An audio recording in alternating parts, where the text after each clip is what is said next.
Hello, and welcome to the live finals of the second annual SIS Analytics Challenge. I'm your host, Corey March. I head up business development at Sports Info Solutions. Thank you for joining us tonight, where we'll see presentations from our top contestants. The first from a contestant who has already been crowned the winner of our first ever sports betting track, and three finalist groups who will be presenting their research and vying to be named the winner of our football analytics track. Before I introduce who's going to be joining me on the broadcast, I'll give a quick summary of the topics that the teams will be presenting on in just a few minutes. For both tracks, contestants received access to proprietary Sports Info Solutions charting data from the 2020 NFL season and used it to best answer their prompt. The sports betting prompt was, how much of an effect should quarterbacks and wide receivers have on a point spread? Contestants had to specifically quantify the point spread value of Patrick Mahomes and Julio Jones, but were encouraged to include other player valuations as well. The football analytics prompt dealt with receiving data, which route combinations were most popular in the NFL in 2020, and of those route combinations, which performed best against each coverage type. One at a time, each of the teams will be given 15 minutes to share their presentations, followed by a Q&A from the judges. Without further ado, let me introduce our star-studded judging panel. Starting off with Matt Manicherian, a former NFL scout and current Vice President of Football and Research at Sports Info Solutions. Dan Hennigan-Daly, new CEO at Sports Info Solutions, who recently came over from DraftKings. Aaron Schatz, Editor-in-Chief at Football Outsiders and ESPN Plus NFL analyst. Caio Brighenti, former Big Data Bowl finalist and current Detroit Lions football analyst. Seth Walder, renowned sports analytics writer from ESPN. Johnny Avello, Las Vegas legend and current DraftKings Sportsbook director. And Rick Neuheisel, former NFL offensive coordinator and Power 5 head coach for 12 years. Thank you all for being with us. Next, we have our contestants, the real star of the show. We have three individuals and one group of four, as I mentioned, who will each have 15 minutes to present. Let's get to know them a little bit. The first presentation will be given by Henry Geis, who was already named the winner of our sports betting track and will be filling us in on his findings regarding player value to the spread. The remaining three teams will be competing to win the football analytics track. First up on that track will be Joe Andruzzi, a senior data analyst for a telecommunication company in Sarasota, Florida. The second group on this track is Joe Chernak, a junior economist at a private economic consulting firm. The third and final group for the football analytics track is a team of four made up of Bud Davis, a private geophysics consultant for Drummond Carpenter, Mark Schofield, a contributor to USA Today's Touchdown Wire, Joey Ferraiola from NFL Next Gen Stats, and Keegan Abdu, also from NFL Next Gen Stats. Welcome to all of our contestants and judges. With all that said, let's get to the presentations with group number one, which is Henry. So Henry, if you're ready, you can go ahead and share your screen with your presentation. Once you start, you'll be given 15 minutes. All right, let's give this a shot.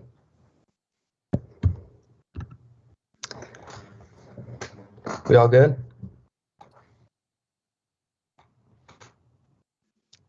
Let me see. Go. All right. Looks good.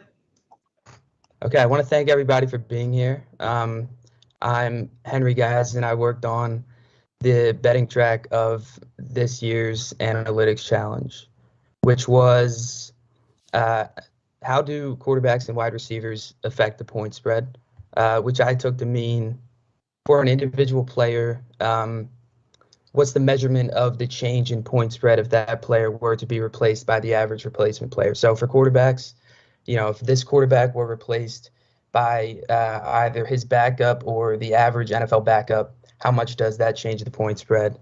Same thing for wide receivers, and that, in my eyes, is that player's value to the point spread. Use data from a few different sources. Obviously, data provided by Sports Info Solutions was really important. Scraped some data using NFL Fast R from NFL.com, DVOA from Football Outsiders, 538, and lineups.com. I just want to detail some assumptions before I get into the real approach to it. Assuming, I only used data from the 2020 season, so I want to assume that 2020 statistics don't stand alone. These results can be applied in other seasons. And also there was an interesting thing about receiver depth that I needed to assume. I created this overall value for each receiver and assigned it to each one, and then ranked the receiver depth based on that. So for some teams, their receiver depth might not reflect what it actually was in 2020. I think Julio Jones was number 2 behind Calvin Ridley in this model, but in 2020, when healthy, he was obviously number 1. And then some other stuff that I'll detail as I go through. But how I approached it generally, I imported the data, I cleaned the data. Some of the cleaning involved because I was using data from different sources, making sure the names matched up, making sure the right Josh Allen was on the right team, things like that. And then I went about calculating certain metrics that I would eventually use in my model, one of which was positional total points, which was just the sum of the total points for each position group in a game. Total points being the famous Sports Info Solutions metric that kind of, in units of EPA kind of measures a certain player's performance, a certain player's contribution to the game. And what I did was I summed those totals for each position group for each team in a game, so we can, use the offensive line points for the Chiefs in week 6 to tell us how they performed in week 6. And then a little more simply, I calculated target share just using play-by-play data, among some other things. Then with all that data, I created a data set over which I would progress that just included, data results from every 2020 NFL game. And then all the stuff I'll talk about later in this presentation. I linearly modeled with the dependent variable being the resulting point spread. Then I extracted coefficients for quarterbacks and receivers, and I used those to calculate their spread value. 2 key statistics that I used to quantify a player's overall value. I used one for quarterbacks and one for receivers. And for quarterbacks, I used 538's ELO, which is just a rolling performance metric they use that does a really good job, I think, of quantifying the value of a quarterback just using regular box score data. You can see some familiar faces in the top 3 there. And so what this kind of did for me was it simplified it, allowed me to ask, how does this quarterback's ELO affect the point spread rather than, how does this quarterback affect the point spread? A very similar thing done with receivers.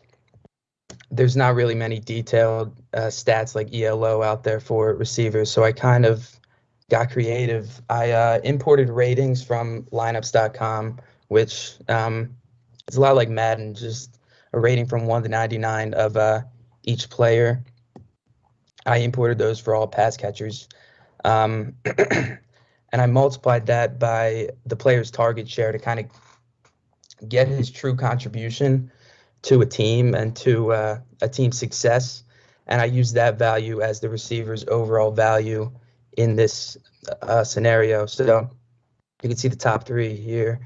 What's interesting, Stephon Diggs, at least by lineup standards, is not the 3rd best receiver in the league, but because he's such a big part of that Bills offense, or at least he was in 2020, his overall value is top 3 right behind Adams and Hopkins. So use those, incorporated them in a linear model, controlling for other variables like that aforementioned positional total points to kind of say, independent of the performance of everybody else in the game, how is this quarterback affecting the point spread? Also controlling for the quality of the defense with Football Outsiders total defense DVOA, which I think does a really good job of just assessing the defense's value above or below average. And then the sum of a team's top 3 receivers in terms of value to kind of use as just an overall value of a team's receiving core. So I can say, all right, quarterbacks receivers are this good, but despite that, how is he impacting the game? How many points is he worth? With that, we got a coefficient of a little over 0.03, which by itself doesn't tell us anything. But what we can do is we can multiply this by the change in a quarterback's ELO to get his point spread value, which we do right here with Patrick Mahomes.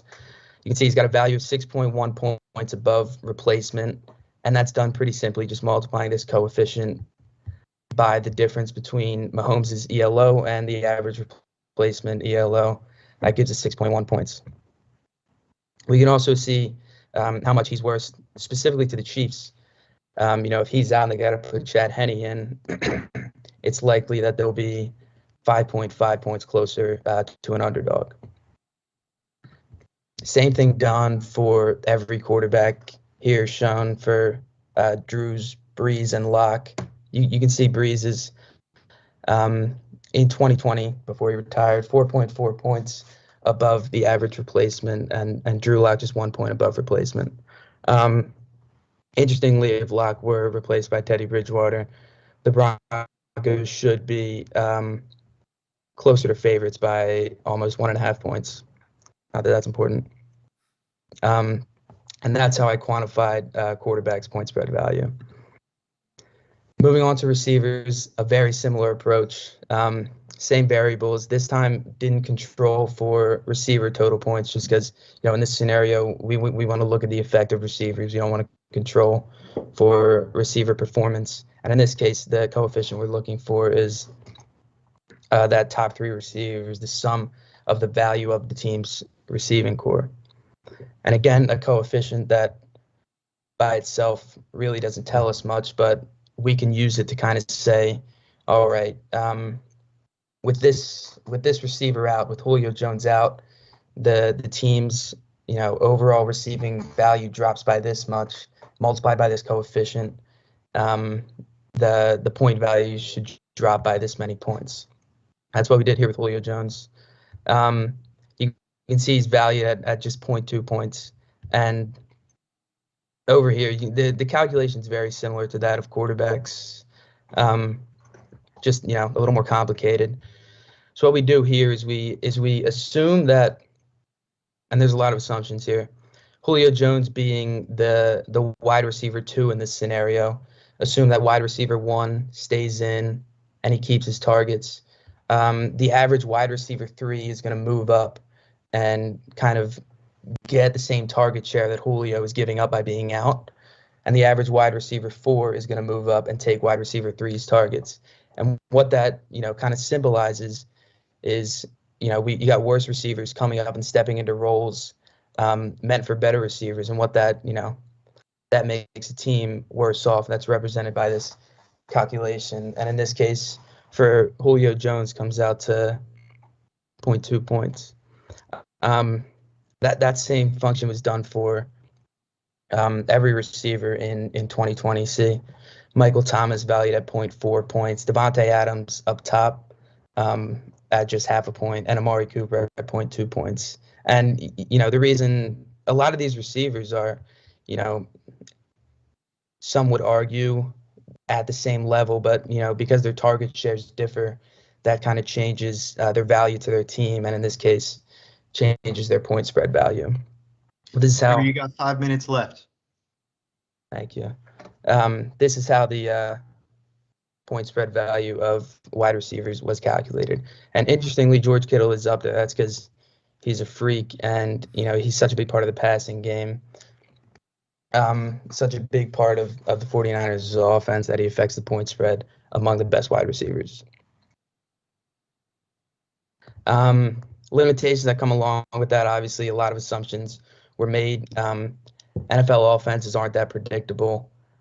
It's unlikely that a quarterback's wide receiver stepping into a bigger role is going to collect the same amount of targets, but that's an assumption we made for this project. Also, in a few years, wide receivers and quarterbacks might affect the spread a lot more differently because the game constantly changes. I think in whatever year Todd Gurley went off, he got ruled out for a game. The point spread didn't change at all. I think 10 years ago, if that were the case, that the point spread would have changed by at least a few points, and that just goes to show that positionally, point spread values do change. Also, there's a lot of the only in-game data that was captured in this model was total points and weekly target share, and that's something that if given, I guess, just more time and more I guess I had the resources, more in-game occurrences could have been factored in, something like turnover luck, things like that affect the point spread that we'd like to control for. And also, this wide receiver function is heavily dependent on 2020 target share, and target share is subject to change. Someone could become a lot bigger or smaller part of an NFL offense. But I think in the future, I would try to work in more in-game occurrences, maybe create my own metric for evaluating players instead of using outside sources, something, EPA based. And then testing the results, saying, all right, here's a situation where, a backup quarterback came in, how much did the point spread actually change, and does it match up with the model? That's something that I would look into in the future. Sources I used. Thank you all very much.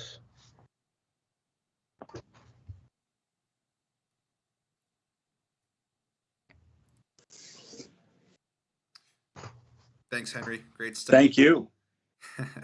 We'll turn it over to our judging panel for any questions or comments. Yeah, we don't really we don't have to judge this one. Henry, you won the betting track. That's why you're here. But I will say one thing that I certainly noticed here. Aaron, we were talking just a couple weeks ago about Teddy Bridgewater against Drew Lock, and I think you had about a 1.5 win difference in favor of Bridgewater this year, and that aligns kind of nicely with what, a 1.4 point difference per game. I think Pythagorean wins, that works out about right. Yeah, sounds roughly equivalent. Yep. There you go.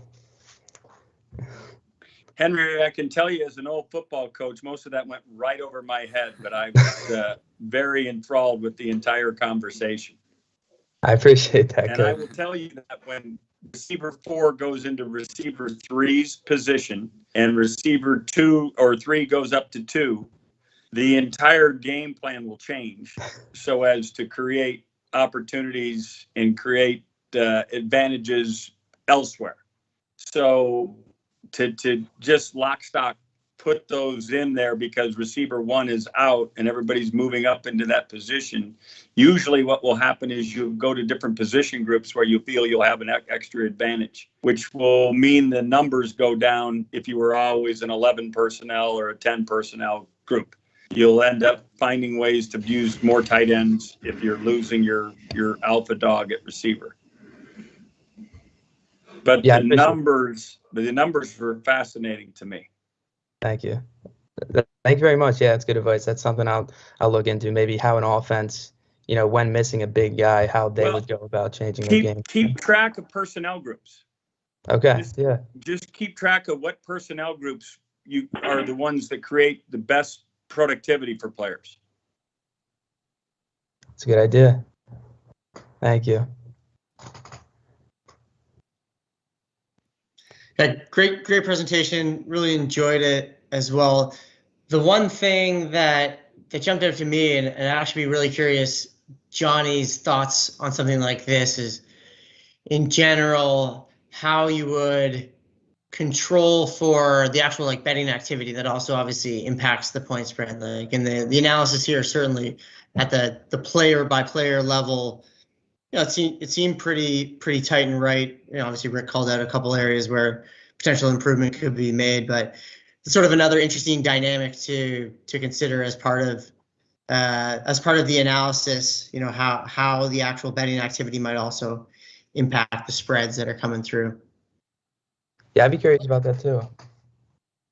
Guys, it's always been difficult to know what a quarterback or a wide receiver is worth in the point spread. I like the way Henry kind of broke this down. One thing I would ask Henry, though, and he did allude to it a bit, was that the defenses will change that what a guy is worth. If it's going to be, more of a power defense against the run, of course, the point spread is going to be more. If they're better defense against the pass and the team elects to run more, that would change what he is worth. So who you're playing certainly will make a difference in what the number is, and it could change it as much as 3 to 4 points. Agree, Henry? Yeah, and that's absolutely something that Football Outsiders has with their DVOA. I elected to just go with total defense, but passing defense and rushing defense is definitely something you could control for here.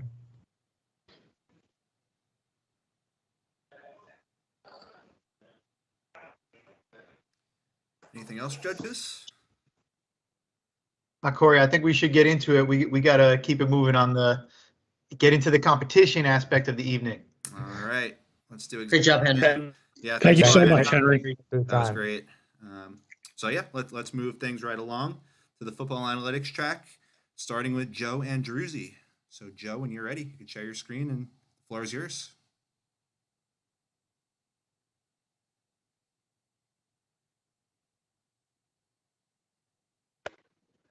Can you guys see my screen and hear me as well? Yes and yes. Okay, perfect.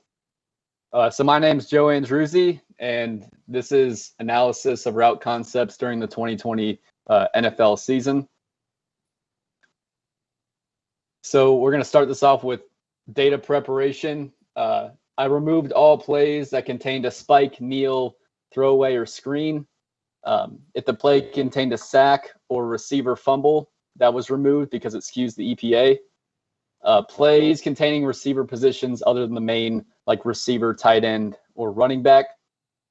Any trick plays like flea flickers, double reverse passes, unique or rare route combinations were all removed. And left and right, which side the receiver was lined up on, that's changed to now target side and backside. So what side the target was on, and backside being the opposite side. This is because I should expect a play to be flipped or mirrored and have the same success as. How was your vacation? I think is someone. Sorry. Okay. I removed routes, run fakes, and blocking. And then I transformed the data set where I have where I basically isolate the target route, size the target receiver, or any backside route with an expected location of 20 yards. So I'll show you how I got the expected location. So I took 2018 Big Data Bowl data, and I trained a model on each route and found their expected X and Y coordinates. So I was able to determine, or I was able to include backside routes in this analysis. So I said, basically any backside route that's within 20 yards of the targeted route, I'll include that into the analysis. And that's the same assumption that Sturkin did in his 2018. So that's when the actual yards gained is greater than or equal to yards to go. So 3rd and 3, we just need to pick up 3 yards. And then next is Sports Info's EPA metric, and that is used to identify plays that have high upside, can get the big chunks. And for each one, I did a scenario. So scenario 1 is first down in 8 or first down in 10. When you really open up the playbook, you're looking for a big play. We have 4 verticals here in Madden. And this is more EPA heavy. And then next we have success heavy, seeking the sticks. this is when you need a first down. So scenario 2, 3rd down and 3 or less, spider 2-eye banana. You guys might get that. And for all you kids at home, just a modeling tip. If you want to try this at home, remove like rare route combinations and stratify route groups in your train test CV splits, meaning that they have the same ratio of route groups in the train and test. So just you'll prevent overfitting by that doing that. So we're predicting for EPA and success. We also need to determine what actually makes a route combination valuable. So we're going to go with Murphy's Law. Anything that can go wrong will go wrong. So an optimal route combination should succeed in multiple scenarios. So if the first read is covered, then the second and third should also have a high EPA or successability. We call this foolproof. That is the goal. What I struggle with internally is explainability. So we have a model and we're trying to predict these targeted routes and route groups. I thought about doing some SHAP plots and maybe trying to explain that.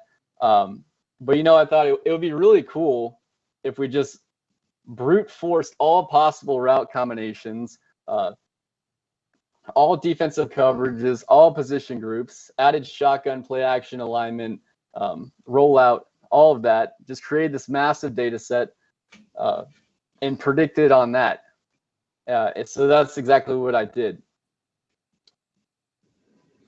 So here is cover 1. This is the most optimal 2-man concept against cover 1. And in the top left, you can see the number 1 route is a deep cross in a post. So an on target side, 0 means they're on opposite ends. Target 1 score is, so you read this from left to right, so deep cross and post. So a deep cross has a target 1 score of 75 and a post has 69 with an average score of 72. And actually the second best was a deep cross post on the same side. So I thought that was interesting as well. So analysis is deep cross and post combination shows high upside. The post will keep the single high safety occupied while the deep cross comes underneath.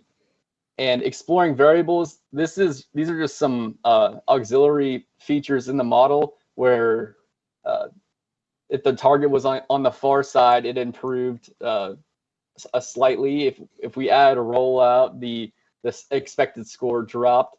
So these are just some interesting aspects I added in and thought was interesting. So next we have cover 1, and this is a seeking the sticks example. So the number 1 group was actually 2 drags from opposite ends, and actually the most inside receivers. So 3 are the most inside receivers. And intuitively, this makes sense. If you ask any coach, how do you beat cover 1, cover 0? It's crossing routes, it's drag routes. So that was very good to see. So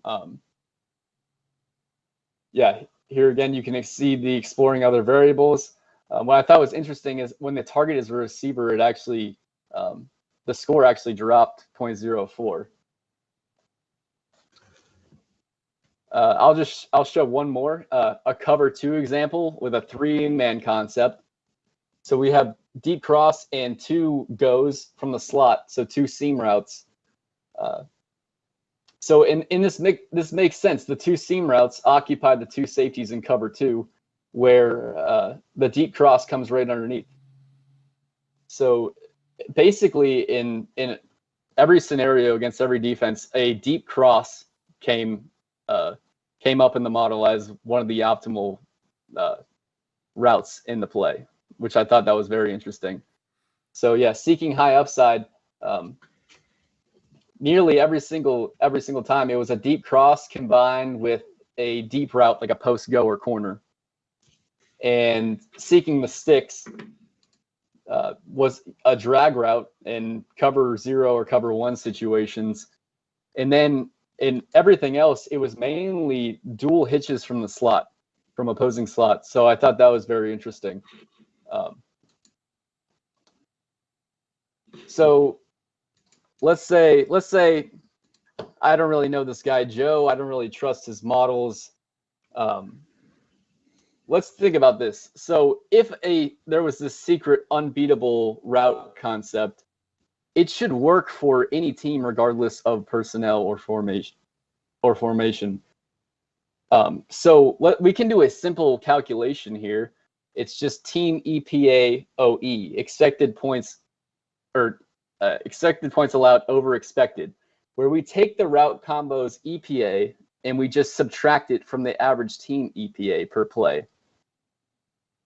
And lo and behold, the top EPA OE when targeted was the deep cross by a massive margin, nearly 0.13 expected points than the next closest. So I thought that was very interesting. And if we look at the top EPA OE two-man concepts, the deep cross and post was number one. I believe it is the Yankee concept, whoever, depends on who you talk to. But again, you see the deep cross appears in 6 out of the 10, the top EPA OE combinations. So again, the deep cross, it just keeps showing up. And let's see who ran the deep cross and post the most often. It was actually the masterminds, the New York Jets. They ran it the most. And they had a positive EPA OE. And this was actually the only two-man concept where all top 10 teams or top 5 teams and top 10 teams that ran this play the most had a positive EPA OE. I mean, granted, sample size, not amazing, but would love to look at more data and test this further, because it really jumps out at I don't know, just very fascinating. Joe, you got about 4 minutes left. Okay. So I'm going to go into why I think it works, and we're going to see that the post and a deep cross. We have Deshaun Jackson here at the bottom. He's going to run a post, and we're going to have Pierre Garçon up top run a deep cross.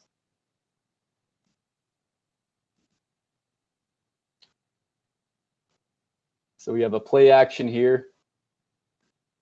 And why I think the deep cross works is it can get behind the linebackers, and it can get across the field quicker than just like a normal dig. And it gets in front of the safety or the safeties. And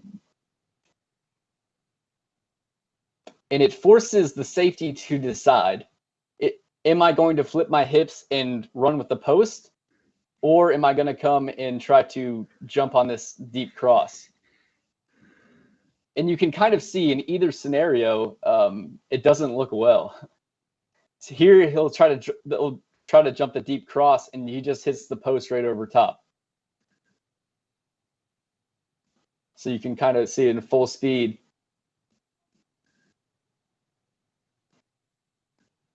So that's basically my explanation on why I think it works. The model tells me what works, and I try to figure out why it works.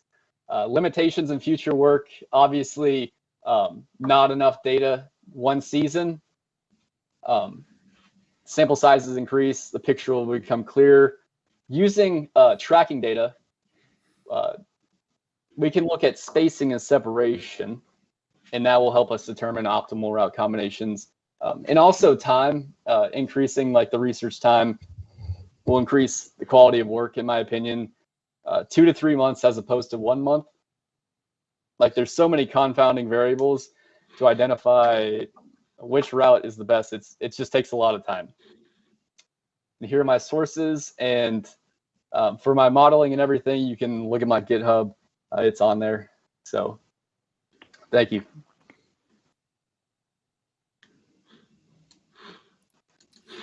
Thanks, Joe. Really good stuff. Let's go to our judging panel for questions and comments. Hey, Joe, it's Seth. How are you? How's it going? I really liked your presentation. I thought it was good and actionable, and I really especially like section. Like, I'm not an offensive coordinator, but I can imagine you're looking at all these iterations of plays, and so when you're throwing these wrinkles in there, I don't remember what they all were, but play action, motion, shotgun, throwing a wide receiver, that seems really useful. Here's my question that I'm wondering is you filtered out sacks, and if I'm correct, you're looking at the route combination that was targeted. Am I right about that? Yeah, so I'm looking at so the deep cross and post, it is basically a balance of the deep cross being targeted and the post being targeted. Okay. So I guess here's my question is, and tell me if I might be misinterpreting, but like, are you concerned about selection bias in the sense of when you run a deep cross and post, if you throw to either the deep cross or the post, a lot's already gone right for you on that play. You got good protection, and and if you run the deep cross and post, but or some other, there are other route combinations that might not get targeted or get targeted in safer situations. I guess my question is just, are you concerned about that possible selection bias? yeah, I mean, the reason why I left out like sacks and stuff like that is because it skews the EPA. Like the post or the cross could have been wide open on the play, but the quarterback got sacked. So now you have this negative EPA when the play was actually wide open. So it's kind of difficult to do that. Can I follow up on that real quick? Thanks. Unless Seth, you're good. No, you go ahead, Kyle. Yeah, just so I see what you're saying. Like the sacks, maybe the route was open, they got sacked. And now you have a negative EPA swing. Wouldn't you say that like if that's skewing the data set one way, it's almost an outlier? If you hit a deep bomb on one of those route combinations, isn't that also kind of skewing the data set, but in the positive way? Because the same thing that Seth's saying, if you're in the position to target that and hit that, a lot's gone right, including that those kind of deep routes are taking a while to develop. Your quarterback doesn't get sacked. That went well for you. So I think I understand that the notion of like wanting to get that unfairness out of there, but the risk of a combination like that is that you have to sit back there a long time and then you get sacked. So I think that might be part of why the combination looks so strong, even if it maybe it is so strong. Yeah, no, that makes sense. Joe, this is Rick Neuheisel. I enjoyed your presentation. No one loves the deep cross and the post more than I. It's a great one. It was a ball that I could actually even throw away 100 years ago. So I enjoyed it even as a player as well. The thing I want to caution you on, when you make those assumptions on first down, I think you have to keep track of down and distance, because many of those deep crossing routes are thrown with play action, meaning that you're already buying the linebackers up because it's 1st and 10 and it's what we call a par down. So you have to take the bait as a linebacker. So you have to factor that in. You're always going to get behind that first level and be able to secure the free safety if it's a single high defense, which most often it is when it's 1st and 10 and the team that's has the ball is either in a run personnel group or has the proclivity to run the ball. That's just their way of going about things, right? Every defensive coordinator in the NFL wants to know, are you running or passing? That's why they disguise as much as they can so that the quarterback doesn't know and can run the ball when you're in 2 high and can throw the ball when you're in 1 high. They want to disguise that as much as possible. You also went back and forth on cover 1, which is man coverage with a free safety. And then you said 2-man. The post and the crossing route are not what I'd call in 2-man. And 2-man is almost always a cover, almost always a 3rd down defense. Almost always a 3rd down defense. So you want to be careful about mixing those. And then the other thing is when you're calling cover 0, which obviously means no safeties, those crossing routes that you're talking about, They require you to get from one side of the field to the other, one hemisphere to the other. And that takes time. And almost by definition, cover zero means there's one guy coming you can't block.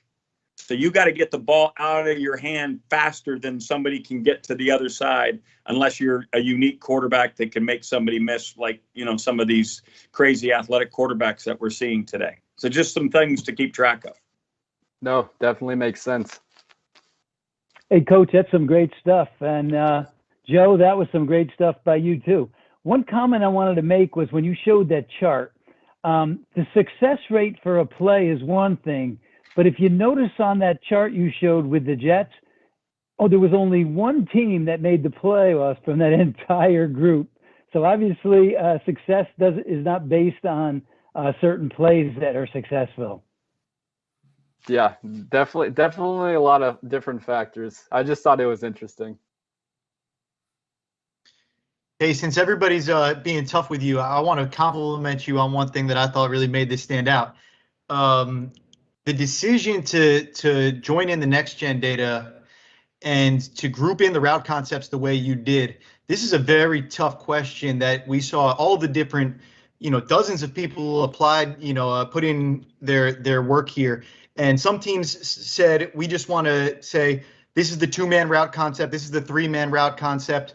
We're just going to call it a cross, a dig, and an out. And other teams said, we're going to try to define these. We're going to say this is a Dino, whatever else the route combinations are. I thought you had a really interesting way of doing things where making the decision to go by the actual routes that were being run, you also have another decision that comes up, which is, do I want to just take single side route concepts or do I want to take cross field route concepts? And how am I going to balance that out? And by using that sort of spatial data to figure out which crossing routes we're going to be interacting with each other, which routes from the opposite side of the field, I should say, are going to be interacting with each other. I thought that was a really smart way to kind of handle that decision. And I would say almost all of the things that came downstream from that, everything that I would either criticize or compliment about your presentation, mostly came back to that decision. So that was the one thing that I thought was really interesting, and I just really wanted to compliment on kind of the ingenuity there. I appreciate it. I love that plot that you had of where all the routes end up. That's really nice. Thanks. Yeah, and I hope everyone appreciates how, from a technical standpoint, challenging it is to work with that kind of data. I mean, it's impressive stuff for Joe to be able to do that and set all that stuff up. So props to you there, man. Thanks, Kyle. Way to go, Joe. Way to go, Joe. Well said. Thank you for the great work, Joe. We'll keep it moving with our next finalist, Joe Chernak. And while Joe's getting set up, I would be remiss if I don't share some of the spotlight with our charity for the event, which is the Boys and Girls Clubs of America. We are really honored to have them as part of the event. We've been able to generate a fair amount of donations so far. Any more donations we can generate are appreciated. And the link to do so, if you'd be so kind, is in the description for the video. So if you want to find your way there either now or later on, it'll be open through the end of the week to make donations. So thank you everybody who has donated and goes on to donate.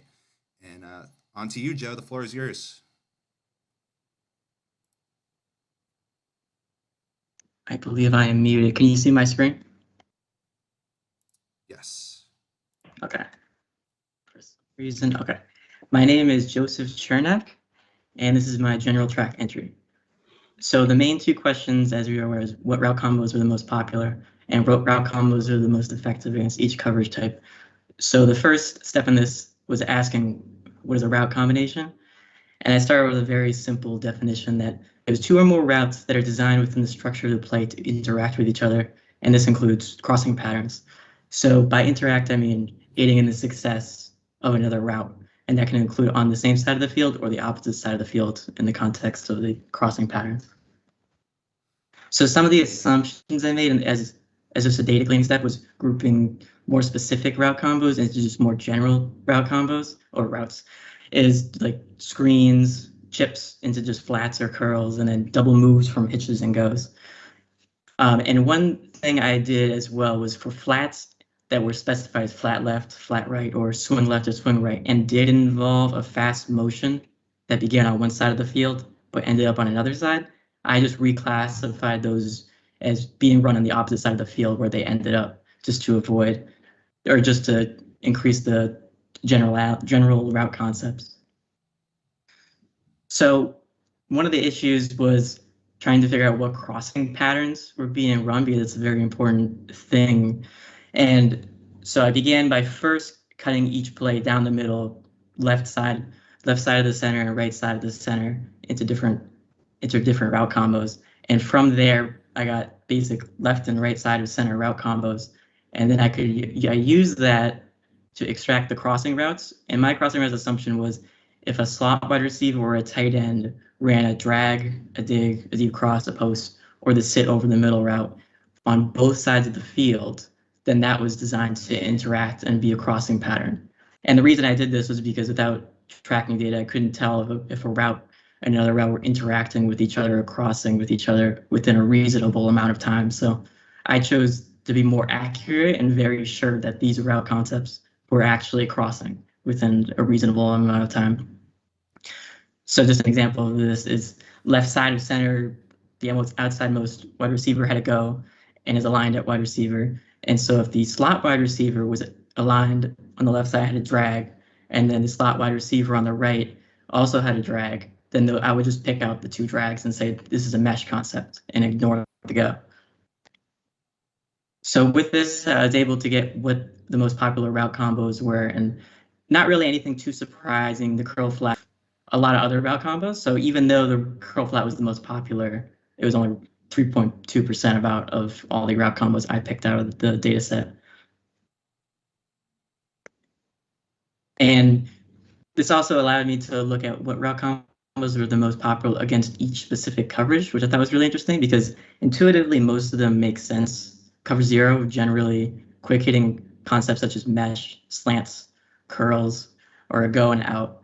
And then cover three, generally attacking the flat curl defender that is part of a cover three on the outside, such as in curl flats, curl or swing, slant and a flat.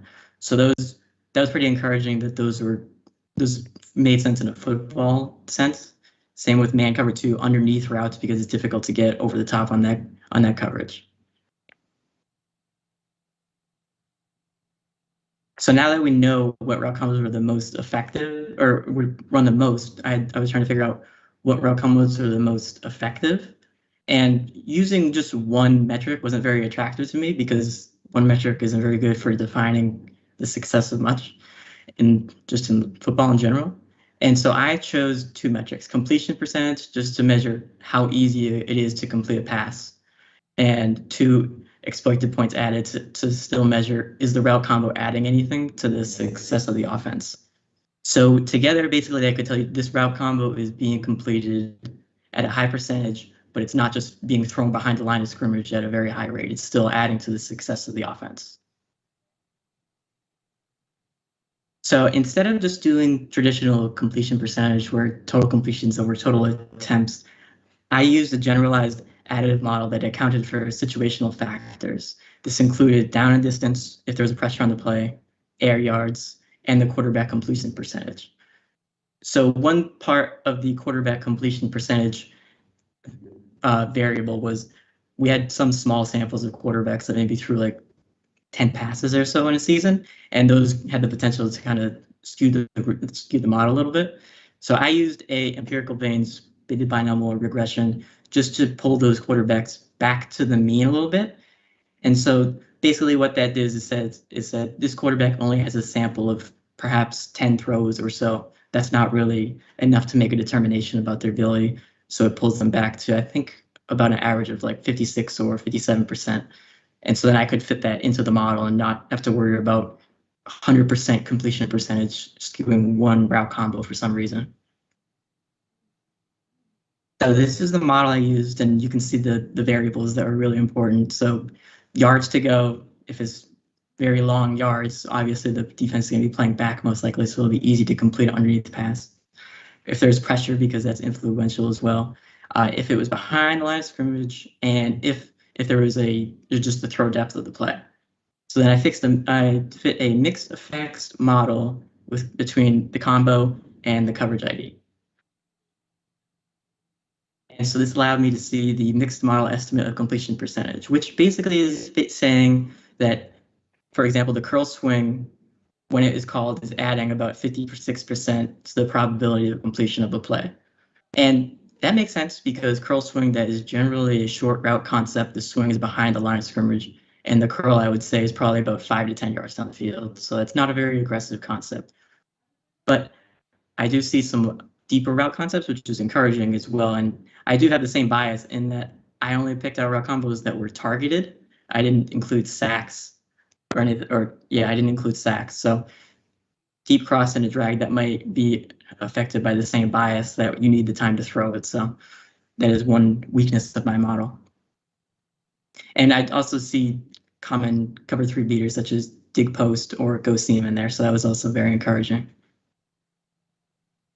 And since the curl flat was the most popular route concept in my data, I just wanted to see how it performed against the various coverages. And it was hard to kind of discern between each coverage their performance, and it didn't really stick out very much. And the error bars or the confidence intervals on each estimate is so wide because of the lack of a sample. So it's basically saying for the cover 3 that the average completion percentage added is about 52%, but because of the sample, we're not entirely sure about that. And so then for my EPA model, I used a Bayesian regression model, a very simple mixed model. And the reason I did this is because of the sample size issue.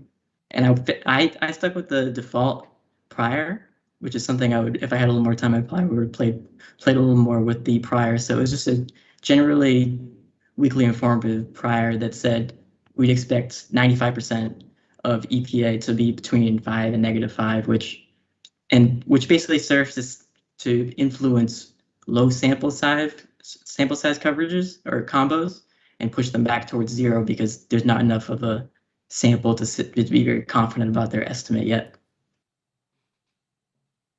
But this can be interpreted in the same way as the completion percentage one, in that when the go seam is called, it adds about 0.03 or 0.03, I think, to the expected points added of a play. And that makes sense to me because the go seam, you're stretching the seams of cover 3, and that's a popular route concept. Same as corner flat, and then dig 3 cross, clearing out the middle of the field with a deep cross and then having a backside dig. Intuitively, those make sense in a football sense to me that they work, and so the model reflects that, I think. And so getting to kind of what both those estimates can come to was the upper right quadrant of this plot, which is combos that have a high completion percentage but still have a high EPA. So they're adding to the success of the offense without sacrificing very low air yards or very low completion percentage. So, and the curl swing is that point on the middle y-axis line that is slightly below average on EPA, but high completion percentage. So that was encouraging that I was able to pick out this, in part, this very popular route combo that is probably called a little too much, given that it's not adding to the success of the offense on average, but it's very high percentage throughout. 5 minutes left. Thank you. And so just expanding on that idea is that I showed the top 5 most popular route combos against cover 3, and they're sorted by their occurrences, just to show that against cover 3, it appears a lot of the calls are relatively conservative. Underneath calls, curl flat, curl swing, slant flat. They're all cover 3 beaters, but they're relatively low EPA and completed a high percentage. So that was telling me maybe more aggressive calls are a better option. And against cover 1, relatively volatile coverage, see a lot of the best call or a lot of the high occurrence calls aren't always the best. And so pulling out the best route combos against each coverage, we can see that against cover 1, route combos that attempt to either occupy the middle hole defender, such as the dig trying to occupy the middle hole defender, or the drag and the dig trying to occupy the middle hole defender. Those are especially effective. Or alternatively, trying to attack outside of the seams with outs or out corner are especially effective because they're basically saying we have a one-on-one matchup and we're trying to just avoid the middle hole defender, which is the strength of this defense. And I also had the go and the deep cross pop up in mind, which kind of aligns with the last presentation. And so against cover 2, similarly, we can see coverages or combos that try to attack the cloud defender, the cloud corner on the outside. So with the go out, they're trying to stretch that cloud corner and make a decision, either come down the out or hit the little bubble between the corner and the safety that is in cover 2. And we can see that in other route combos for cover 2 with the curl flat or the out flat. And then cover 3, more results that made sense to me is the go seam, which makes sense. Trying to stretch the seams against cover 3 is popular. The corner flat, and then 2 route concepts that basically try to clear out the middle of the field with a dig post and a deep cross, and have a backside dig come in, which makes sense. Trying to clear out the middle defenders and hit a backside dig. And so for some of the lower sample coverages, which I say for last, basically cover 0 made sense again, that quick hitting routes, pick routes, slant routes, because there's very little time on the play, so you have to get rid of it very quickly. So those made sense. The slant flat especially, and the pick flat. And man cover 2, since it's so difficult to get over the top on that coverage, my estimates basically pointed to combos that tried to stay underneath and not really make an attempt to go deep against those coverages. And lastly, Tampa 2, which there wasn't much of a sample for, but against Tampa 2, I noticed a lot of trying to attack the Tampa 2 middle linebacker in the middle of the field and basically try to put him into a conflict, like with the dig posts or the seams, just trying to outright beat him down the seam, or the slant flat. Some of the limitations are, as I said, I only picked out route combos that were targeted, so I'm biased a little bit on that. And then without tracking data, you were basically judging each throw on its outcome, not the process. So, for example, was it a bad throw? We don't know that. How much separation did the route combo create, which would be the ideal target with tracking data to get a better estimate. And then one thing that I always kept in mind was this season was especially offensively focused, and league-wide completion percentage was 61%, which was the highest over the last decade. And the league-wide EPA per play was 0.10, which was also the highest over the last decade. So with a small sample size in a season where it was especially offensively focused, it might be overinflating the estimates a little bit. And thank you. I appreciate you all taking the time to listen. Thank you very much. Thank you. All right, we'll go to the judges for any questions and comments. Joseph, Johnny Avello, excellent presentation. Thank you. Thank you. One question I want to ask about the presentation was, does home field advantage or field familiarity make a difference? Have you looked at it at home or away, or doesn't it really matter? Mm-hmm. I think it may have mattered in a different season. I didn't consider it for this analysis because of the pandemic, there was no fans in the stadium. So I didn't really consider that after seeing a lot of posts on Twitter or online that basically said the advantage of home field advantage wasn't much of an advantage in the season in particular. But it's possible if we had another data set that you could see an advantage. Okay, thank you. Thank you. Joe, great job. Rick Neuheisel here. A Thank couple of things to keep track of. you. You mentioned curl flat being a popular throw against cover 3. Cover 3 is the coverage you're anticipating when it's a rundown, because people are going to get more defenders close to the box, anticipating, going to try to stay ahead of the chains. So a easy pass is a popular throw amongst a bunch of offensive coordinators where all you're trying to do is hit a completion, right? And stay into that 2nd and 5 so that you can get to that 3rd and 3, which is a much higher percentage play than 3rd and 8, as we all know. The other thing to look for in those curl flats is they're not always just curl flats. If you just put your pencil and drew a circle at the end of the route and drew where the two receivers end up, you can imagine the number 2 receiver, defensive players and defensive coaches counting the receivers from the number 1 receiver that one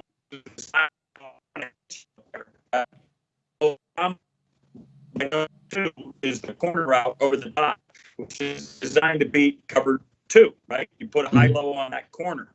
But if all of a sudden that number 2 receiver runs up and stops right where the curl would have been, if he were number 1,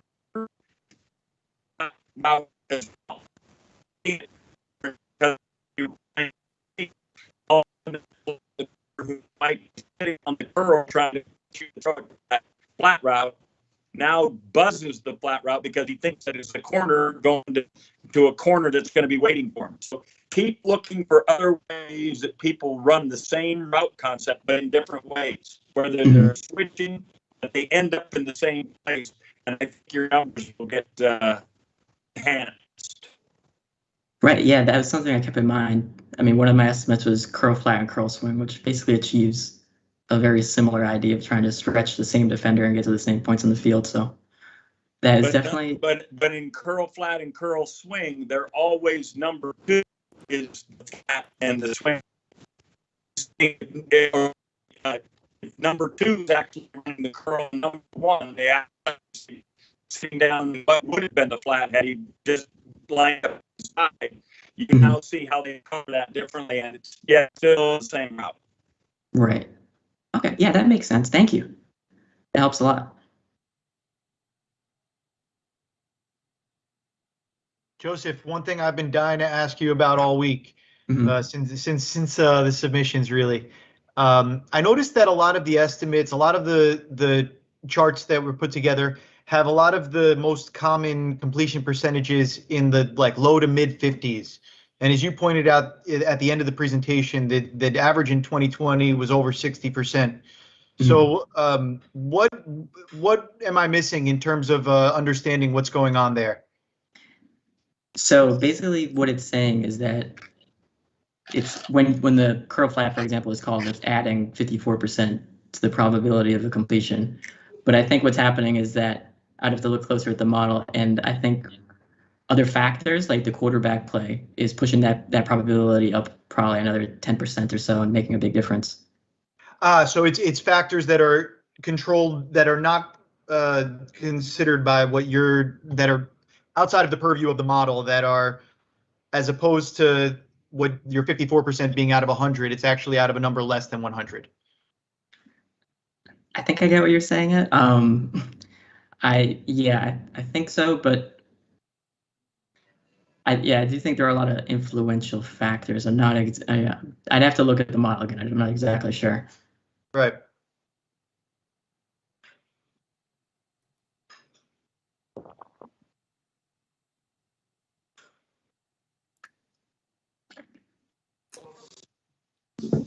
Any last remarks from the judges?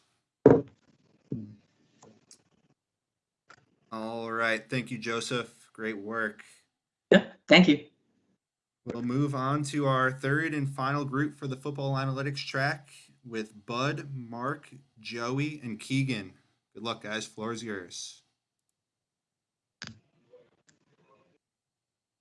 All right, I'm going to start this off. Hey, everyone. I'm Keegan, and I'll be kicking this off. We were able to lean on our diverse backgrounds with a mix of technical expertise and domain knowledge, combining the two next-gen stats analysts, me and Joey, with a geologist, Dr. Bud, and a former lawyer and a Division III quarterback, Mark.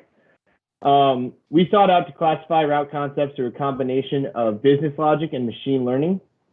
Using a convolution neural network, a CNN, we were able to identify similarly spaced concepts from the one we identified through our hard-coded dictionary, and thus capture more of the data set.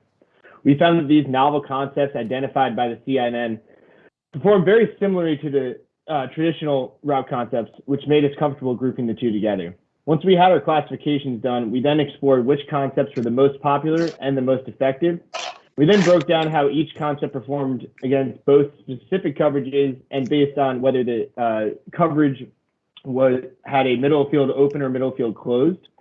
We examined the trade-off between explosiveness and keeping an offense on schedule, evaluating the concepts based on that factor, and found that the most efficient passing attacks last season featured a balanced risk profile in this respect. We also explored some other ideas, which we're not going to be able to get into in this presentation, but they are available online in our submission, including which concepts paired well together and how they performed as RPOs. As part of our data cleaning, we took the initial data set and cut it in half to around 16,000 plays, focusing on standard passing plays. So this meant we removed non-passing plays, screens, and plays without a coverage or any real routes charted.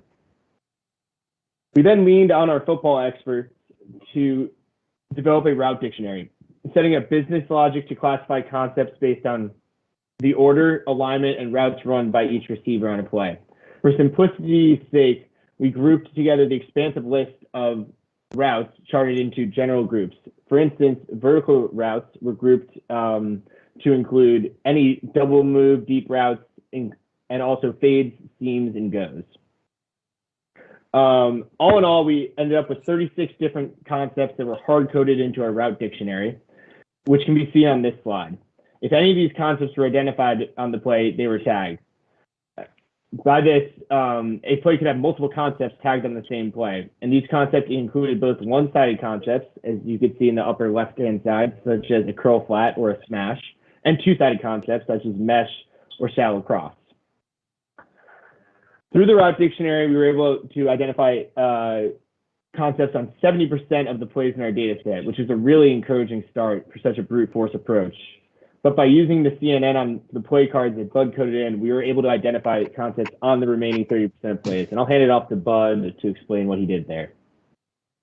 Yeah, so we had this 30% of our data set that we really had a choice how we wanted to approach it.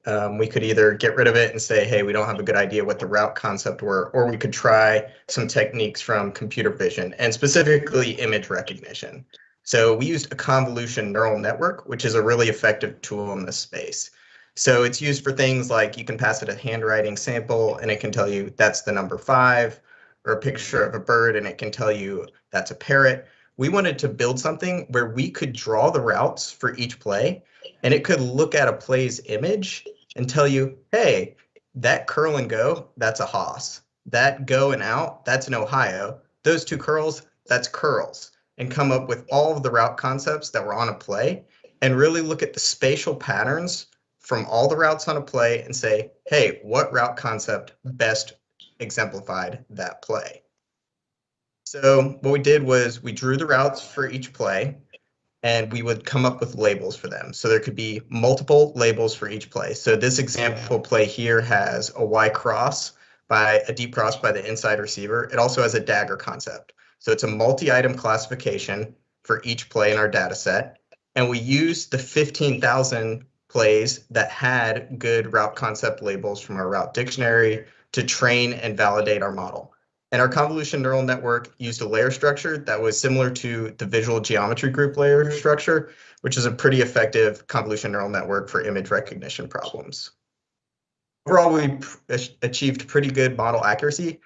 We came in around 80%, which was pretty good for the time we had on this. Our main problems were with false positives and false negatives, which I'll get into a second. We didn't have very much systematic error, but like you'll see, we did over and underestimate some concepts. So on the x-axis are what our route combination dictionary identified for each play, and on the y-axis is what our convolution neural network image recognition model thought the route concept was for each play. So overall, there was really good one-to-one correspondence. We felt pretty good about this. And really the only systematic problems we saw were occasional false positives and false negatives. So a false positive would be the convolution neural network thinking a play had a Portland concept where the route concept dictionary did not identify it for that play. Similarly, we had false negatives where the route concept dictionary might say, hey, there was a mesh on this play, but the convolution neural network didn't pick up on it. So overall, we applied our CNN model to all of the plays in the data set and told it, what are the 1 to 3 route concepts which best characterize this play? So this gave us a large data set to work with, and it also gave us route concepts that were based on spatial characteristics of the plays, not necessarily a hard-coded, strict route dictionary where we had to come up with every edge case. It could actually look at the spatial patterns based on the routes we drew. And this let us capture novel and atypical versions of routes, which I'll talk about on the next slide. The disadvantages of going this route are that 20% error rate, and specifically in that error rate, over and underestimating the frequency of some route concepts. So these are these novel plays. So these are plays where the traditional route dictionary didn't say we weren't able to assign a route concept to these plays using the traditional route dictionary, but when we fed it into the model, it was able to come up with a concept. So on the left, it identified this play as a flat 7. So rather than being a traditional corner and flat combination, we've got a corner and whip combination. So similar spatial pattern, but just a little variation. We've got a novel Haas here, where rather than a curl and a go, we've got a comeback and a go. And then on the right here, we've got a novel Portland, where rather than a post and a dig combination, we've got a post and a slant. So we were really happy that we were able to capture these plays that had similar spatial characteristics, but were the slight variations, and we're able to assess them. And so one of the things we wanted to look at is, do these novel plays actually perform differently than the traditional plays? And what we found is they were actually really similar in their performance.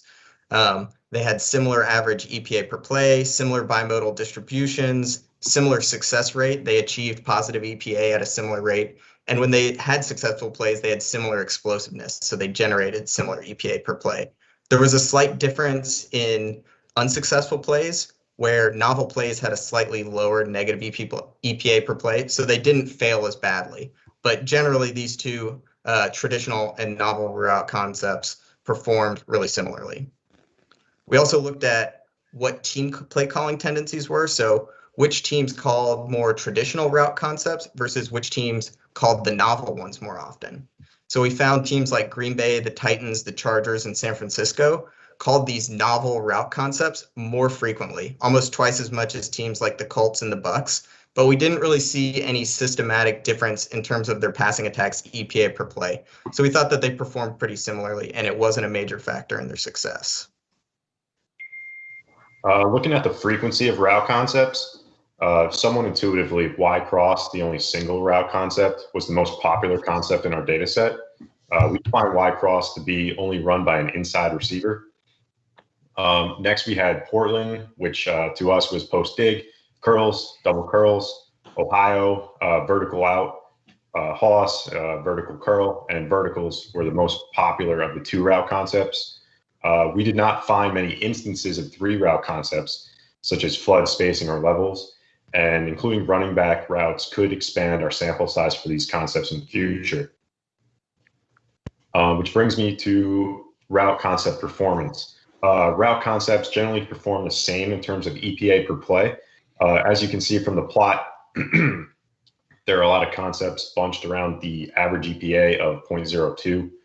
But you'll notice concepts like dyno, double post, scissors, the corner by the inside receiver, post by the outside receiver, drive, which is a shallow cross and a dig, smash, corner route by the inside receiver, curl by the outside receiver, and tosser, double slants perform better than average.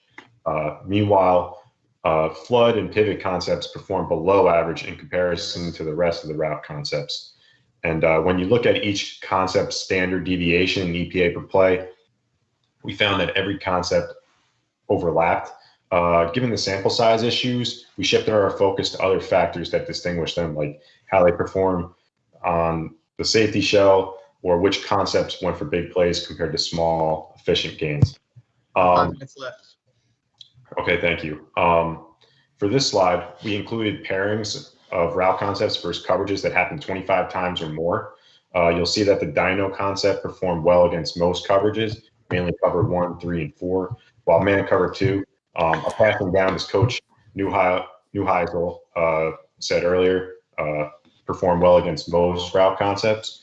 And this table could be referred back to as a lookup table to which concepts performed best against certain coverages and vice versa. We also classified coverages as middle of the field open, which are split safeties, cover 2, 2-man, Tampa 2, cover 4, cover 6, and also cover 0, and middle of the field closed coverages, which are single safety, cover 1 and cover 3. And this was done to overcome some of the sample size issues from the previous slide. We noticed that concepts that had a post or a corner route involved in the concept, like scissors, smash, and dino, did well against middle of the field open coverages, although dino performed well against middle of the field closed coverages as well. But for example, in cover 4 or middle of the field open coverage, cornerbacks generally line off with an outside shade, which can allow a post route to easily win inside leverage. Or against a smash or a scissors concept, the outside cornerback will pattern match the outside receiver with a vertical stem. So on the curl and the post route by the number 1, on a smash and scissors concept respectively, it'll draw the outside corner's attention, forcing the high safety to that side of the field to play the corner route. Meanwhile, concepts like snag, drive, spacing, levels with a shallow cross or an out route involved in the concept fared better against middle of the field closed coverages. And this is likely because cover 3 might be weaker against the curl flat areas, and cover 1 non-robber, cover 1 free, has no underneath defenders to jump the shallow crossing routes. Continuing our analysis, we did find that there is a trade-off between how frequently a route generates a positive EPA and the magnitude of that positive EPA. So we were able to take route concepts and put them into one of 2 buckets. First, you have explosive route concepts. These are concepts that generate positive EPA less frequently, but when they hit big. These are, think vertical pass and plays, Bruce Arians, Eric Coryell concepts, verticals, dagger with the go and the dig, Mills with the post and the dig route from the same side. These are plays that are shot plays downfield. But then you have what we called on schedule route concepts. Think West Coast passing concepts, stick, outs, curl flat, tosser. These are plays that generate positive EPA more often, but they generally have lower EPA when they are successful. These are plays that you might call either to move the sticks on 3rd and 3 or to get your quarterback into rhythm to start a drive. And so on the next slide, you'll see how we've graphed this out. On the bottom right quadrant, you see the sort of on schedule concepts. Again, these are tosser, outs, stick, curl flat, your West Coast passing concepts that are more successful, but not perhaps as explosive. And in the upper left, you see the explosive concepts, routes that when they're called, they will hit for big plays and big gains when they're successful, verticals, scissors, Portland, dagger, and Mills. This enabled us to look at play callers and offensive coordinators and teams and sort of track how are passing games successful. Are teams sort of conservative or are they risky in terms of calling plays? Because we found the best offenses, which you see grouped in the middle, they called a blend of both explosive and efficient route concepts. Whereas in the bottom right, these are teams that called more on schedule route concepts. Teams like the Giants that had some quarterback injuries, teams like the Bears with Matt Nagy, who comes from that West Coast passing tree, teams like the Dolphins, who also were dealing with a young quarterback in Tua Tagovailoa. Then in the upper left, you see teams that are, say, risky play callers that relied on more explosive route concepts. The New England Patriots certainly stand out. We know last year they moved from Tom Brady, who sort of ran their ball control passing attack, their horizontal passing attack, to Cam Newton with more of a vertical downfield approach, trying to tailor to what Cam's skill set does best. Then now, we have to talk about shortcomings and areas of improvement. The CNN model that we built, the performance could be further optimized to avoid false positive and negatives as identified earlier. Running back routes were excluded to help simplify the play images. Adding those might improve the numbers for, say, flood, which we referenced earlier. We also ran into some sample size issues with some route concepts such as flood, with some coverages such as cover 0, cover 6, and sample size issues with RPO concepts and pairing those with route concepts. We wanted to dig into that because that does seem to be where the game of football is trending. We also could not distinguish which route concept deserves credit for the pass target on each play. All concepts on the play were assigned the associated play EPA. And finally, option routes are an area of sort of shortcomings. Routes can convert based on coverage, middle of the field open, middle of the field closed. A seam might become a post if it's cover 2. So we can't get to, say, 100% certainty which route was called on a given play. So that's another sort of shortcoming. There you can see our conclusions. And with that, we thank you for listening to the presentation, and we're happy to take any of your questions. Nice work, fellas. Let's go to our judges for questions and comments.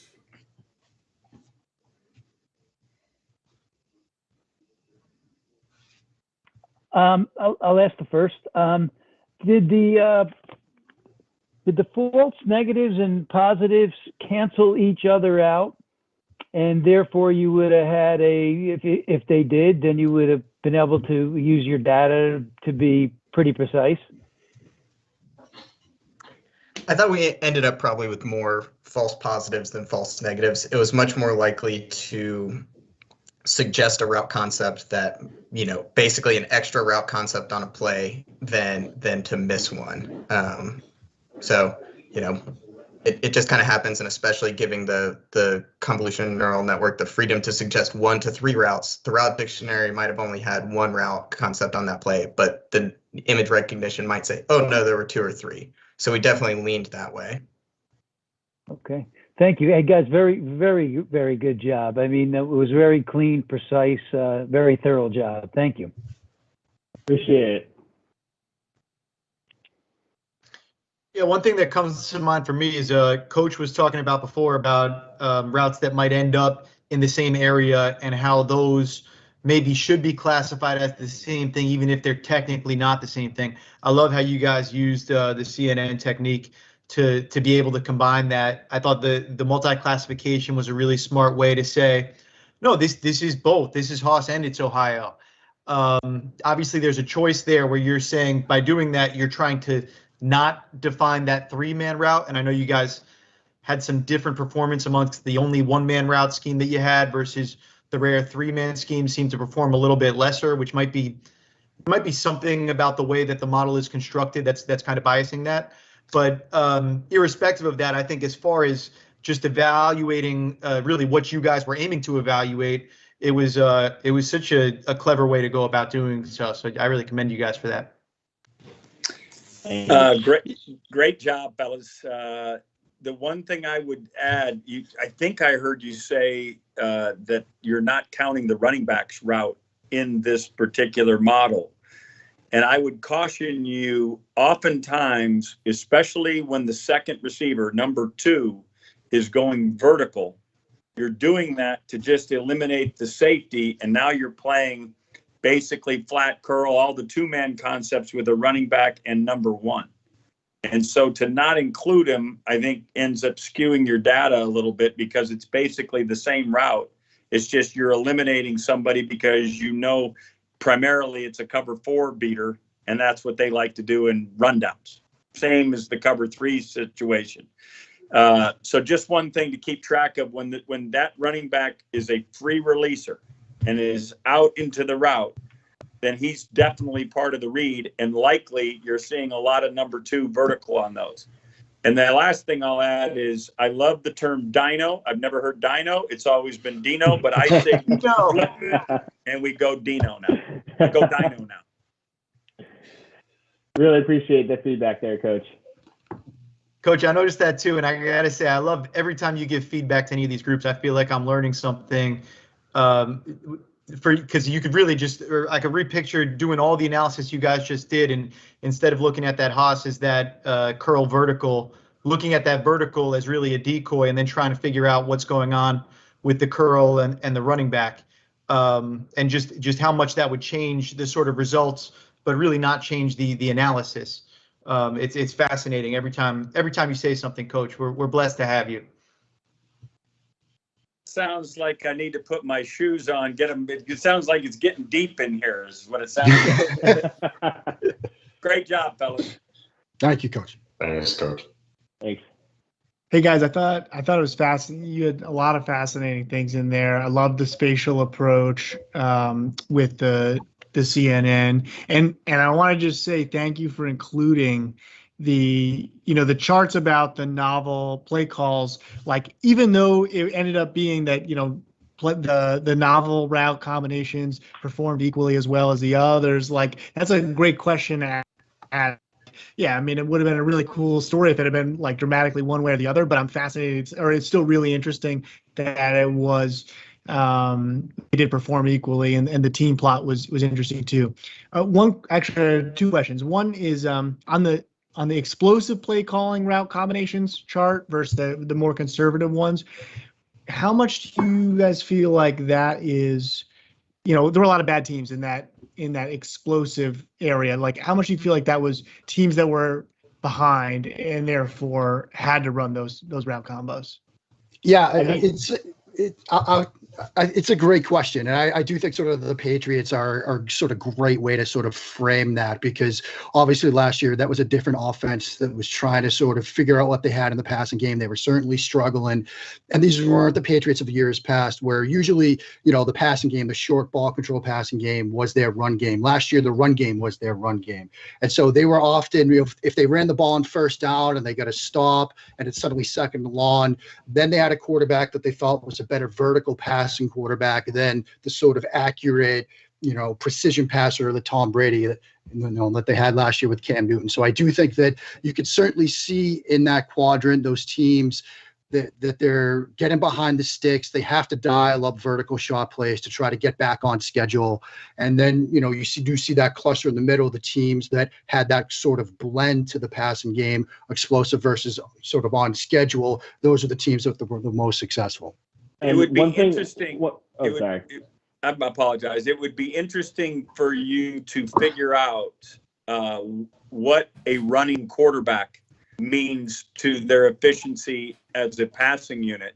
Because as an analyst, I always say when there's a running quarterback, the likelihood is you're going to get more 8-man in the box coverages, which creates obviously easier and more explosive passing opportunities. When you have a Lamar Jackson or a Cam Newton, go down the list, those guys, Deshaun Watson, those guys create more in the box defense than others because of their prowess with their legs. So you're going to get numbers that are skewed because of that, because they're going to get more advantageous coverages. And I also appreciate, fellas, that these novel pass concepts didn't end up being better than the others.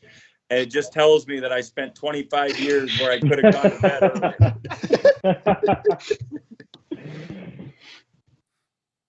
Yeah, and to your point, one thing I will add in terms of just the overall quarterback quality, I think that explosive versus kind of conservative play calling, it's also kind of a chicken or the egg situation. A lot of those teams in the middle just have better quarterbacks, so they could probably open up their playbook more and call more of a blend.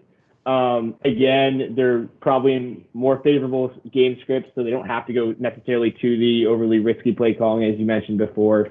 So yeah, I don't know if the best way to read that chart is a causal thing. It's more of just an observation of, hey, this is what the good teams did.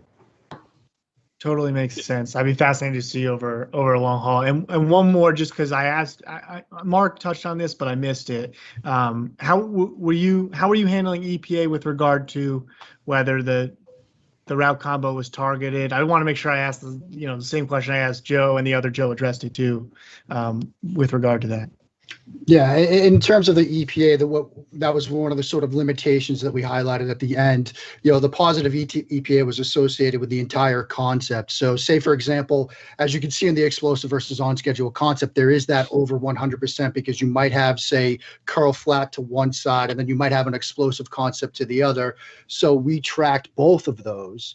And so say the quarterback hits for a big shot play downfield when he's throwing dagger to one side, you're still going to get curl flat with that sort of EPA. So that is one of the limitations to this, where, the EPA was associated with all the concepts that were called and tagged on the given play.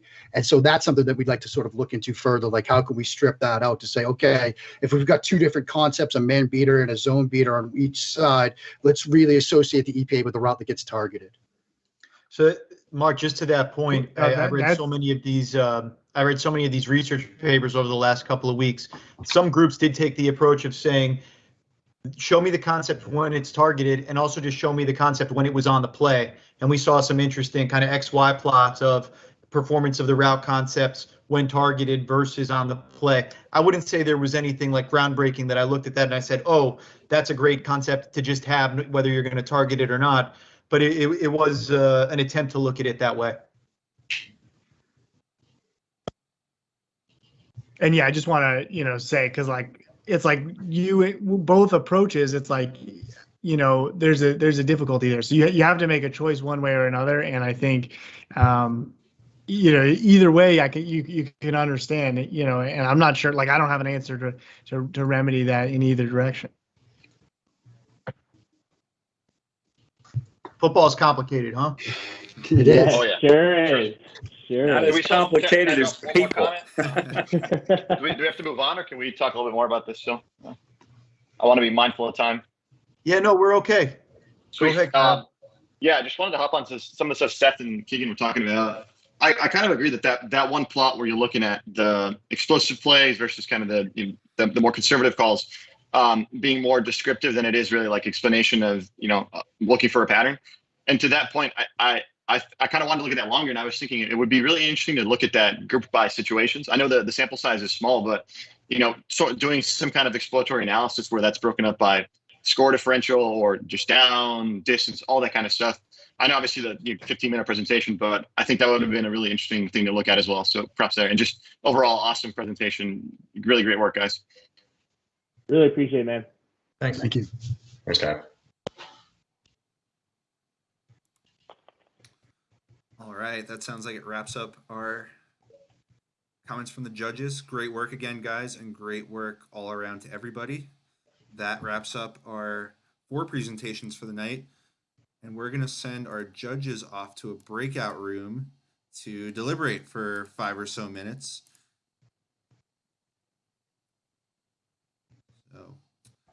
So let's get that underway. Let's see.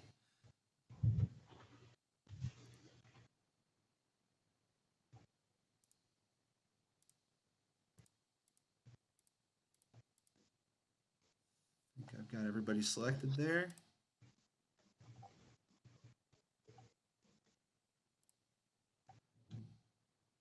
All right, I think I got it. Although I'm still seeing Matt here. Did that not work? I'm still here. Huh. Oh, wait. Oh, it's closed. Let's not close it. Let's open it. I hope there's a whoosh sound effect when we go into separate rooms. This isn't Twitch, Aaron. This isn't. We're not Whoosh. that. Aaron can do the sound effect for us. Now we're in the judging room. Whoosh. Let's see. Maybe it'll work. All right. It looks like they're getting sent off. There they go. Here we go. All right. Yeah. Looks like I got everybody. Is Aaron still here? I'm still here. Oh, you didn't get your whoosh? I didn't get my whoosh. I did not go off to the judge's room. Let's see. All right. Here we go.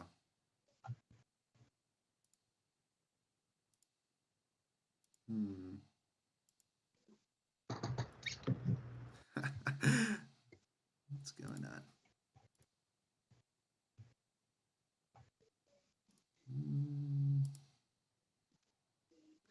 All indications are you should be in there.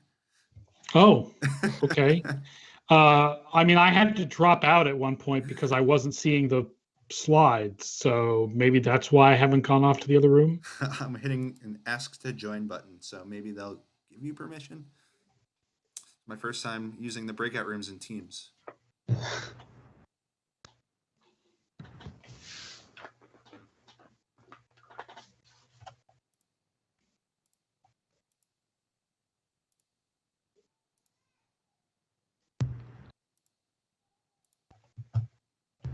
Help.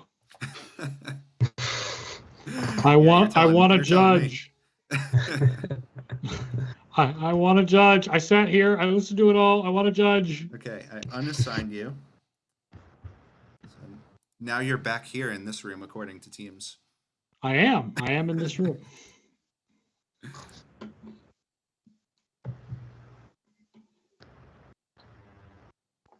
Now, according to teams, you're moving to the breakout room. I will be moved in 10 seconds, it says. Oh, okay. There you go. Any final words? Whoosh. Whoosh. All right. So now that that's taken care of, finally, mercifully, yeah, we'll take about 5 minutes for the judges to deliberate. So viewers, contestants, feel free to stick around or grab a bathroom break, grab a snack, but we'll be back shortly with the outcome. And while we are deliberating, a few messages. Let's see.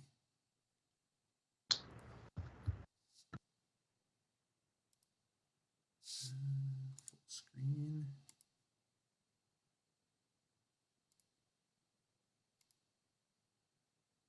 Not exactly.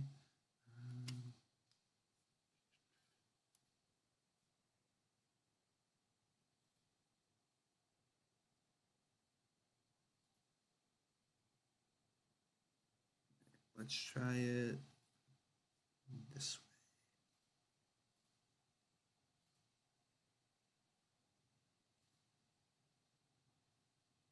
way. All right, that should be working. All right, a few messages from us here at Sports Info Solutions.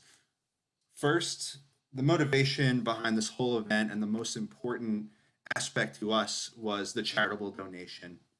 And it's not too late to donate at the GoFundMe link. You can find it on the screen. You can find it in the description of the video.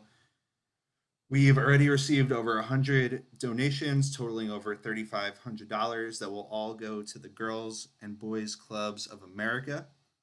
And on behalf of the entire team at SIS, we want to thank everybody who's donated and mention that the GoFundMe campaign will remain open for donations through the end of the week.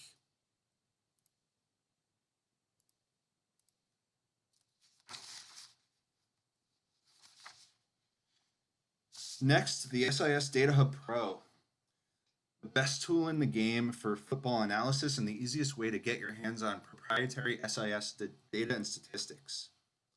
It's an undeniable edge for anybody who's simply looking to learn more about the game, win your fantasy football league, or be more informed and go on to win more bets. The tool gives you unprecedented access to game, split, and season level data from every NFL game dating back to 2016. And there's a college football version that includes every FBS game back to 2016 as well. There are dozens of filters that can be used in any combination. This page here is the NFL player blocking leaderboards. It's sorted here by run, blocking, pass earned, and you can see that Orlando Brown ranked #1 last year, so good pickup by the Chiefs. There's also team leaderboards and sections for every aspect of the game: passing, rushing, receiving, pass rush, pass defense, and more. Every section has a unique set of advanced filters, like you can see here, and it's really easy to use. There's a ton more than what you can see here, including the ability to export all your results to CSV.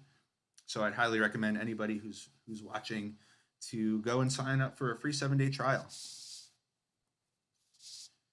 We also invite you to sign up for our SIS football mailing list. We'll tell you about any big company announcements or promotions, but the main thing is the weekly newsletters that we send out throughout the football season that are full of unique football analysis and data visualizations. Last season, we pointed out that the Bucs were the best team according to our total points metric heading into the playoffs, and we all know how that ended up.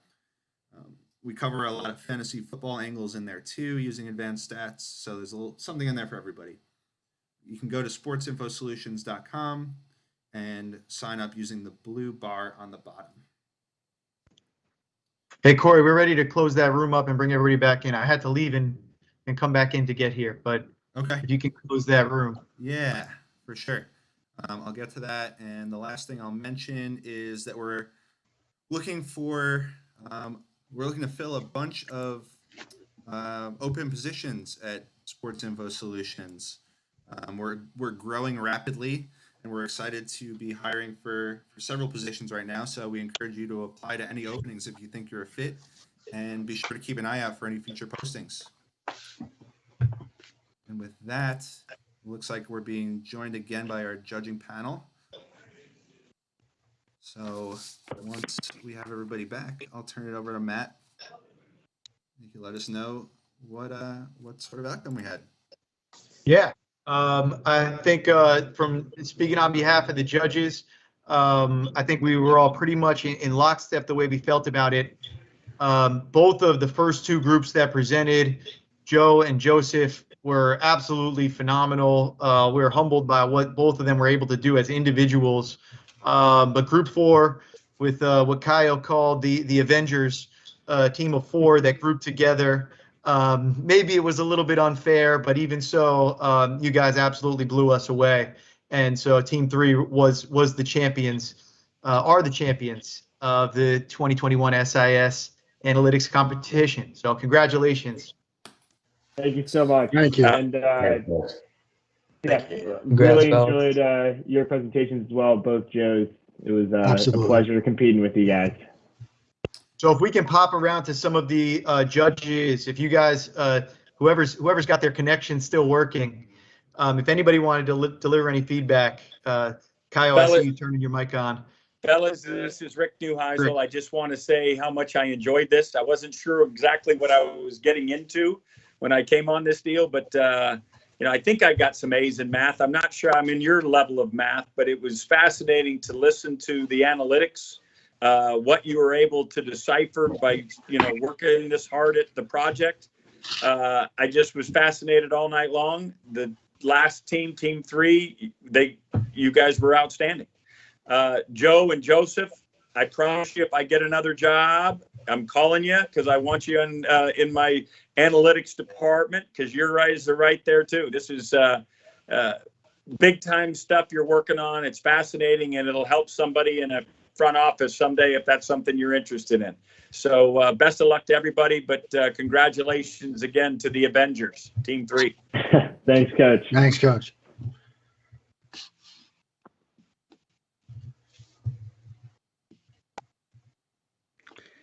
Guys, this is Johnny. You try to learn something every day. I've been in the sportsbook business for over 35 years, and I learned something today. I really did. All three of you were amazing. The question is, how do I apply it to odds making? But I'll have to think a little more about that. But thank you for opening my eyes to some things that I have never experienced before. I really thought all three presentations were magnificent. Appreciate it. Thank you. Thank you. It was really great, guys. I very much enjoyed. My hat's off to both of the Joes/Josephs for their presentations. I really liked the first one, the fact that you tried to incorporate looking at what the value of shotgun and play action were. I was sort of surprised that on some of those route combinations, the play action value was negative, but we only saw a couple of them, and there were so many of them that you could have shown us if you had had like a lot of time. With the third one, I just want to say I really loved the fact that you grounded it in route combinations, because that's the language the coaches speak, not just the names of the routes, but Dagger and Haas, and that was really great. And I loved the using the CNN to identify the sort of weird route combinations that are really route combinations that we're all used to. They just look a little different. I thought that was great. Yeah, let me just echo that. I mean, firstly, both Joe's excellent job and really impressed. Like, I'm so impressed when folks, do this period and do it alone. That's really impressive. Group 3 with like Aaron just said, that I thought the CNN stuff was really interesting. I know that's an issue that we have at ESPN. Is there's a giant, pretty large chunk of plays where we have for the route combinations that are listed under other. Right, because they just don't quite fit into everything, and I thought this was a really nice solution that you guys did, and the whole. There were just a lot of interesting, actionable facets of your presentation. I was pretty blown away. Like, I really want to go and look at 3 or 4 seasons of this now to find out if we should just strike flood from every playbook in the NFL. I think we got to figure something else with flood, because that is such an actual staple of the game. I think we could figure out a better way to capture it in the future. Or if the same result comes out after 3 or 4 years of data, maybe we should all just stop calling the thing. Yep. Guys, I'll do my best and talk to the people that run the research team at SIS to see if we can get that done as a follow-up to the competition, because I think we're all on the same page about that one. Awesome. Yeah, guys, just wanted to echo what everybody said. Obviously super impressed on the technical side. I mean, I know as the person on this call, probably the most access to NFL data, I'm excited about maybe recreating some of the stuff you did.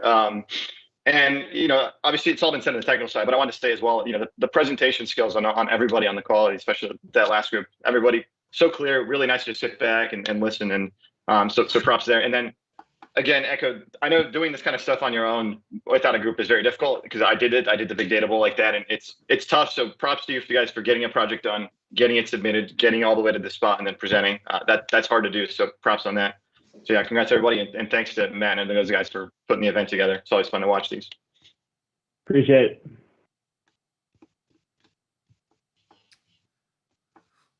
You're here. On that note, Corey, Yeah.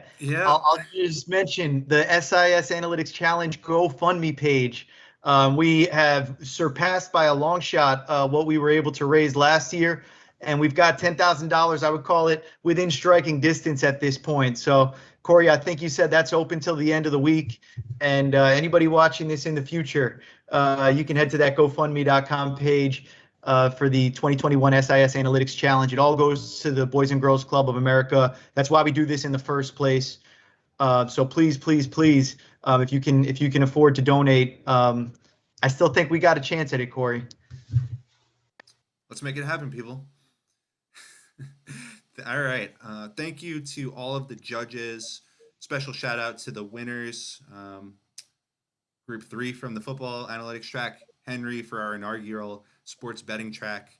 Looking forward to growing both of these in the future. Congratulations to all the contestants tonight. It was really spectacular to have made it this far among the steep and really competitive slew of submissions that we got. So feel good about yourselves, everybody. On that note, we'll wrap things up. Thank you, everybody at home, for tuning in. We're right on the precipice of the 2021 NFL season. I know personally I can't wait. I'm sure I share that sentiment with everybody in the room. So enjoy that. Enjoy your night. Take care, everybody. Sweet. Thank you. Bye, Thank all. you. Thanks, everybody. Awesome work. Everybody.